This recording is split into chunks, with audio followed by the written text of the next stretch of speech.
본 말씀은 애굽에 내려진 네 번째 재앙으로 인해서 바로가 모세와 아론을 불러 이제 타협하는 내용 기록되고 있습니다.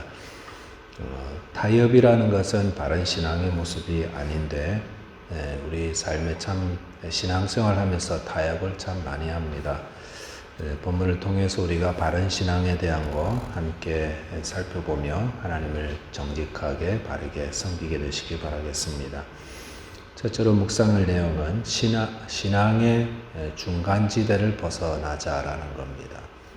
우리 신앙의 중간지대라는 게 있습니다. 이쪽도 아니고 저쪽도 아니고 중간에 애매하게 걸쳐 있는 부분인데 오늘 본문에 보니까 바로가 그런 애매한 중간 지점에서 하나님 말씀 듣는다고 이렇게 있는 거 볼 수 있습니다. 파리 때가 닥쳐오니까 바로가 견딜 수 없었던 것 같습니다. 그래서 모세와 아론을 불렀습니다. 그리고 25절에 보니까 바로가 모세와 아론을 불러 이르되 너희는 가서 이 땅에서 너희 하나님께 제사를 드리라 라고 하였습니다. 바로가 너희는 가서 이 땅에서 너희 하나님께 제사를 드리라 라고 했습니다. 어디서 하나님께 제사 드리라고요? 이 땅에서, 애굽 땅에서. 바로의 이 말을 우리는 좀 오해하기 쉽습니다. 이제야 바로가 하나님을 알아보고 하나님 말씀을 따르는구나 라고 생각할 수 있습니다. 왜냐하면은 그 전까지는 꿈쩍도 하지 않았잖아요. 또 관심도 가지지 않았잖아요.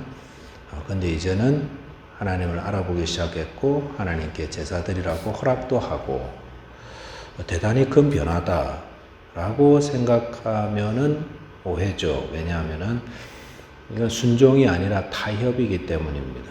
타협을 해서 중간지대까지 왔던 것입니다. 하나님이 그 바로에게 한 말씀은 정확하게 좀 알 필요가 있죠. 출애굽기 8장 20절 보면은 바로에게 하나님께서 내 백성을 보내라. 그러면 그들이 나를 섬길 것이다. 이렇게 말씀했습니다. 하나님의 말씀은 하나님 백성을 내보내는 겁니다. 애굽에서. 근데 바로는 너희가 하나님을 섬기라. 그러나 여기서 섬겨라. 이 땅에서 하나님께 제사를 지내라. 이렇게 말하고 있습니다. 바로는 얼핏 변화된 것처럼 보일 수 있습니다.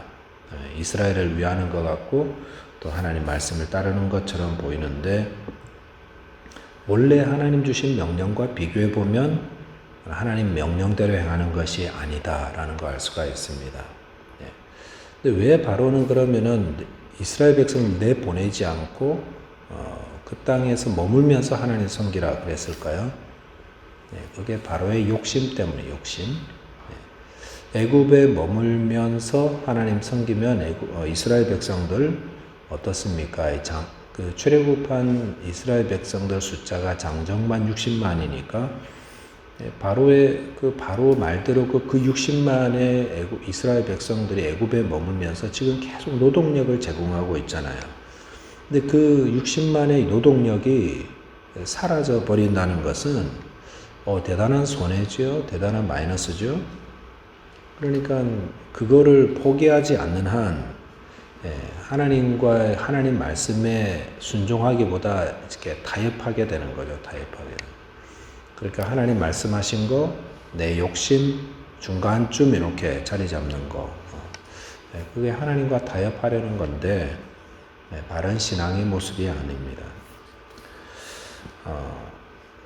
자기 삶에 있는 이익과 욕심을 내려놓지 못하면서 하나님과 타협하는 것을 겉에서 볼 때는 변화된 것처럼 볼 수가 있지만 그것은 바른 신앙이 아니라 우리의 신앙이 중간지대쯤 와 있는 그런 오늘 바로의 모습과도 같습니다. 우리 옛날에 어릴 때 주일학교 이제 아이들 보내면서 부모님이 헌금 주면은 도중에 절반은 과자 사 먹고 나머지만 헌금하고 그런 경우 요즘 엄마 아빠 손잡고니까 그런 일 없지만 그러니까 하나님께 헌금도 했습니다. 내가 먹고 싶은 것도 사 먹었습니다. 두 가지가 다 만족되는 것이 중간지대라는 것입니다. 근데 이 중간지대 신앙은 참 신앙이 아닙니다. 가짜 신앙입니다. 오늘날 교회도 이런 중간지대 신앙인들이 참 많습니다. 중생한 것 같은데, 변화된 것 같은데 아직도 자기 중심이고 자기 욕심에 사로잡혀 있죠. 여전히 제일 중요한 게 자기 자신이다. 중간지대에 있는 신앙인들이 제일 소중하게 생각하는 게 뭘까요? 그것은 자기 이익입니다. 그래서 자기가 손해보는 거 참지 못합니다. 그래서 손해보면은 어떻게든지 그거 벌충하려고 그러고요. 그래서 이런 분들이 입으로는 주여 주여 하면서도 주님을 실제로 따르는 것은 아닙니다. 여러분, 중생한 그리스도인들은 어떻게 삽니까? 자아가 죽은 자입니다. 그래서 예수님과 동행하는 자들입니다. 그래서 이런 분들은 자기 삶에 손해가 생기고 그래서 자기가 희생해야 되는 거, 이게 큰 이슈가 되지 않습니다. 중생한 성도들이 가장 안타까워하는 것이 있다면은 내가 예수님처럼 살지 못한 게 제일 마음이 아프고 안타깝고 늘 머리에 남아 있습니다. 그리고 늘 예수님 닮고 싶어 하고 예수님 말씀대로 살려고 하고, 이게 제일 큰 이슈라는 거죠. 그래서 오늘 아침에 우리가 내 자신이 어디 있는지 한번 살펴보셔야 됩니다. 나는 지금 어디쯤 있는가? 저와 여러분께서 예수님을 믿고 중생하여서 내가 죽고 예수님 안에서 살아가는 참 변화된 신앙인들 다 되시기를 바라겠습니다. 두 번째는 하나님을 정직하게 섬겨야 됩니다. 26절에서 모세가 바로의 제안을 듣고 그렇게 하는 거 부당하다고 이렇게 브레이크를 탁 걸었습니다. 그리고 27절에 보면은 우리가 사흘길쯤 광야로 들어가서 우리 하나님 여호와께 제사를 드리겠다라고 바로에게 말했습니다. 그러자 28절에서 바로가 그렇게 하라 허락하는 것 같으면서도 너무 멀리는 가지 마라 이렇게 말합니다. 이 속마음이 막 딱 보이는 거예요. 지금 이스라엘 백성들 보내고 싶어 하지 않는, 말로는 하나님께 제사해라, 광야로 가기는 하지만은 멀리 가지 마라 하면서도 그 속마음은 뭡니까? 요번 어려움만 지나가면 내가 여차하면 군대 보내가지고 다시 잡아오겠다. 근데 그런 거짓된 마음을 하나님이 모르실까? 다 아시죠? 29절에 보면은 모세는 자신이 하나님께 파리 때 물려가게끔 기도하겠다고 하면서 뭐라고 이렇게 말을 붙이냐면 바로는 다시는 거짓을 행하지 마소서 이렇게 단서를 붙입니다. 이 무슨 말입니까? 모세가 보기에도 바로가 이 지금 거짓말 했잖아요. 그 앞에도 거짓말 행할 거라는 게 보인다는 거죠. 한 번 거짓말 했으니까 두 번은 못 하겠습니까? 당연히 그렇죠. 모세가 보기에도 그런데 하나님은 어떠실까? 하나님은 지금 바로를 모르실까요? 바로가 지금 위기 모면하려고 거짓말로 백성을 보내겠다는 말 모르실까요? 하나님 모르시는 게 어디 있습니까? 다 아신 줄.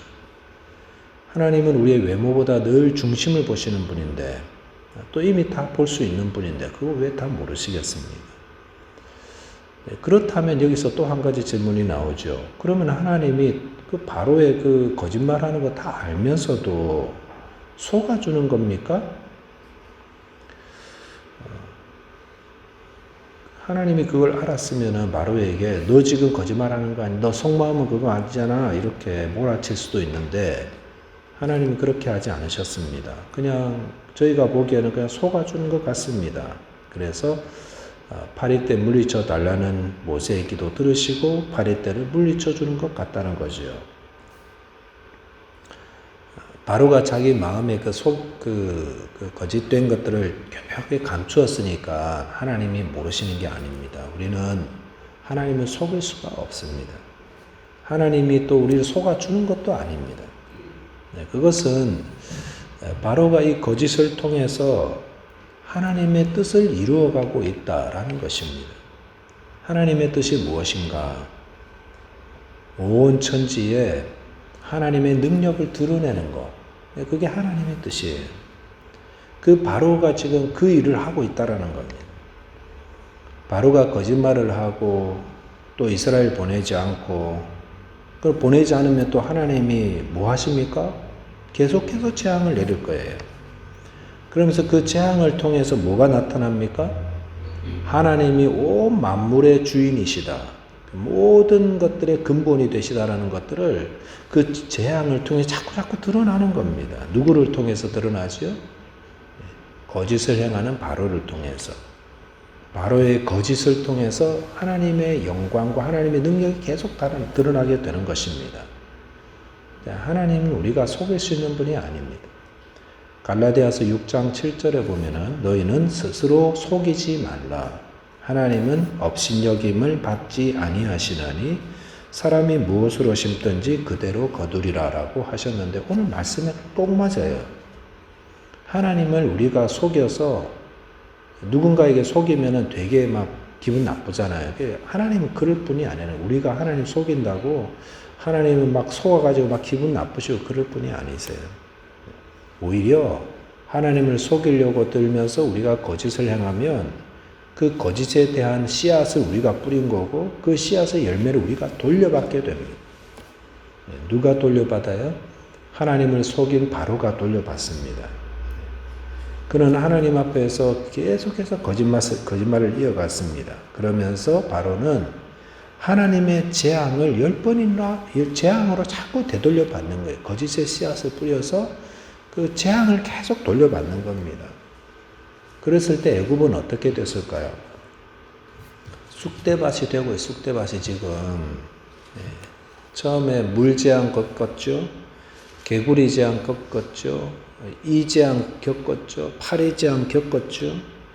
파리는 막 땅을 황폐하게 한다 그러고 경제는 망가져가고 사람들의 삶은 피폐해져가고 그래서 이 바로 아멘호텝 3세라는 이 바로 왕 때에 그가 속한 왕조가 몰락하게 돼요. 나중에 뭐 때문에? 그의 거짓과 잘못된 씨앗을 뿌렸기 때문에 그 되돌려받은 거예요. 우리는 하나님을 속일 수가 없습니다. 그럼에도 스스로 거짓말하며 하나님께 불순종하는 자들은 하나님께 손해를 끼치는 건 아니에요. 우리가 그 뿌린 씨앗을 우리가 되돌려받는 겁니다. 그대로 뿌린 대로 거두어 받습니다.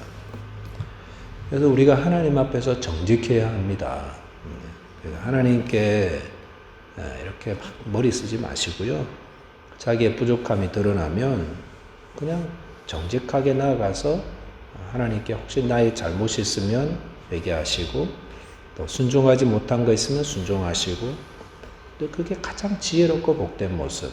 하나님을 두려워하면서 섬기는, 경외하는 것이 지혜의 근본이고 지식의 근본이라 하지 않았습니까? 저와 여러분께서 하나님 앞에 있음을 기억하시고 자기 욕심을 내려놓고 온전하고 순전한 마음으로 하나님을 섬기되 하나님 앞에서 정직하며 또 하나님의 은혜 안에 거하는 그래서 복된 길, 구원의 길 걸어가게 되시기를 주님의 이름으로 축원드리겠습니다. 기도하겠습니다. 하나님 아버지 감사합니다. 추운 날씨가 이어지고 있습니다. 하나님께서 이 모든 것들을 만드시고 갑자기 추워지지 않고 조금씩 계절의 변화가 있게 하여 주셔서 저희들의 마음이, 저희들의 몸이 적응하며 잘 견디어 나갈 수 있도록 저희들에게 은혜 베푸시고 늘 인도해 주셔서 감사를 드립니다. 또 특별히 바로를 통해서 저희들 안에 있는 교묘하게 숨어있는 우리의 악함을 드러내어 주시고 이를 위해서 기도하며 하나님의 은혜를 구하게 하심도 감사를 드립니다. 주님 앞에서 정직한 자 되게 하여 주시고 또 주님께서 또 우리에게 말씀하시는 순전한 믿음으로 하나님을 섬길 수 있도록 오늘도 우리와 함께 하시는 성령께서 저희들 순간순간 지키시고 가르쳐 주시고 인도하여 주옵소서. 오늘도 우리의 삶에 있는 여러 가지 어려움 가운데서도 저희들 믿음으로 이겨나갈 수 있도록 하나님의 약속 늘 기억하게 하시고 하나님께서 기뻐하는 믿음의 길을 걸어가는 저희 모든 성도들 되게 하여 주옵소서. 주님 감사하며 예수 그리스도 이름으로 기도하옵나이다. 아멘.